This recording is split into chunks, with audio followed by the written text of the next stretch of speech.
नमस्कार दोस्तों, स्वागत है आपका मेरे चैनल पे। दोस्तों, आपने तुर्की कंट्री का नाम सुना होगा। ये एक ऐसी कंट्री है मिडिल ईस्ट के अंदर जिसका अभी लगभग बहुत से देशों के अंदर मिडिल ईस्ट में ही विवाद चल रहा है।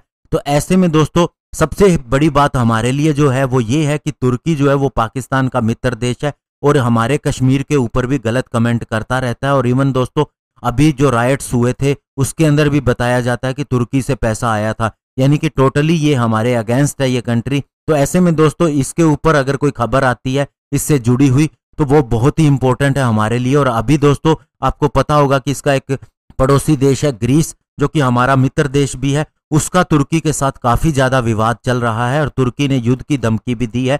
ऐसे में अब फ्रांस ने राफेल फाइटर जेट ग्रीस को देने का फैसला किया है। आज हम इसी के ऊपर बात करेंगे। चलिए दोस्तों, शुरू करते हैं। तो दोस्तों, भूमध्य सागर में तुर्की के आक्रामक रवैये से निपटने के लिए फ्रांस ने ग्रीस को सैन्य मदद करने का ऐलान किया है। तुर्की के पास मॉडिफाइड F-16 फाइटर जेट है और जिससे निपटने के लिए फ्रांस ग्रीस को 18 राफेल फाइटर जेट देगा। इनमें से 10 Rafale fighter jet F-3R variant के होंगे, जबकि बाकी बचे 8 सेकंड हैंड जेट होंगे जिनके लिए ग्रीस को कोई भी पैसा नहीं देना होगा, यानी कि वह 8 फाइटर जेट फ्री के अंदर ही देगा। और अभी दोस्तों, तुर्की ने ग्रीस को धमकियां दी थी, जिसके बाद में फ्रांस ने ग्रीस की सुरक्षा को देखते हुए भूमध्य सागर में अपनी नौसेना को तैनात कर दिया। और उसके बाद में तुर्की और फ्रांस के बीच में भी तनाव बढ़ गया और तुर्की के विदेश मंत्री ने कहा कि फ्रांस जो है वो जंग छेड़ने का कोशिश कर रहा है। और वहीं फ्रांस ने भी कहा था कि वह अपने मित्र देशों की रक्षा के लिए किसी भी हद तक जाने को तैयार है।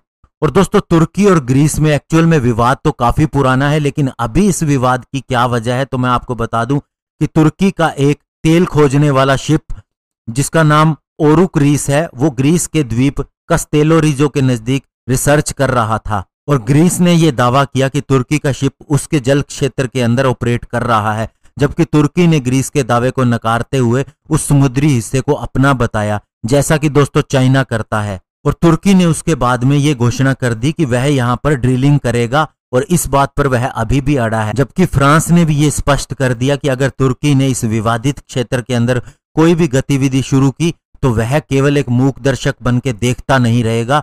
और इस विवाद की जड़ पूर्वी भूमध्य सागर क्षेत्र के अंदर 3.5 ट्रिलियन क्यूबिक मीटर की गैस है, जिसमें से 2.3 TCM स्पष्ट रूप से इजिप्ट, इजराइल और साइप्रस के इकोनॉमिक इंटरेस्ट जोन के अंदर है। तो दोस्तों, ये पूरी तरह से दूसरे देश की एरिया के अंदर जाके बिल्कुल ही जबरदस्ती करने वाला काम है, जिसका कोई औचित्य नहीं है। और दोस्तों, ग्रीस को डराने के लिए तुर्की ने सोमवार को अपने कस्तेलोरिजो द्वीप के पास कई नौसैनिक जहाजों को भेज दिया, जिसके जवाब में ग्रीस ने भी अपनी नौसेना को कस्तेलोरिजो द्वीप के आसपास ही तैनात कर दिया। और दोस्तों, इस क्षेत्र के अंदर दोनों देशों की नौसेनाओं की बढ़ती उपस्थिति से युद्ध का खतरा अब बढ़ने लगा है। वहीं फ्रांस की सेना की मौजूदगी के बाद तुर्की ने अपने आक्रामक रुख को ठंडा किया और अभी तुर्की आर्थिक संकट से जूझ रहा है और उसे ये आइडिया है या अंदाजा है कि वह अपने एक सदी वाले पहले स्तर तक आ सकता है, यानी जब उसकी अर्थव्यवस्था बहुत ही अच्छी थी। इसके लिए उसे इस गैस भंडार को हथियाने में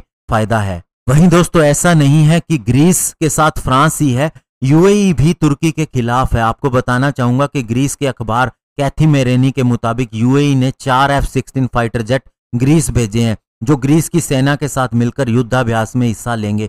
और यह युद्धाभ्यास पूर्वी भूमध्य सागर में किया जाएगा। दोस्तों, कुछ वक्त पहले ही यूएई और ग्रीस के सैन्य और सरकारी अधिकारियों के बीच में बात हुई थी। यूएई और ग्रीस दोनों का तुर्की से विवाद चल रहा है और यूएई और तुर्की राजनीतिक, इस्लाम और लीबिया में लड़ाई पर भी एक दूसरे के खिलाफ है। तो इसलिए दोस्तों, तुर्की यूएई के इजराइल के साथ भी संबंध बढ़ने से नाराज है।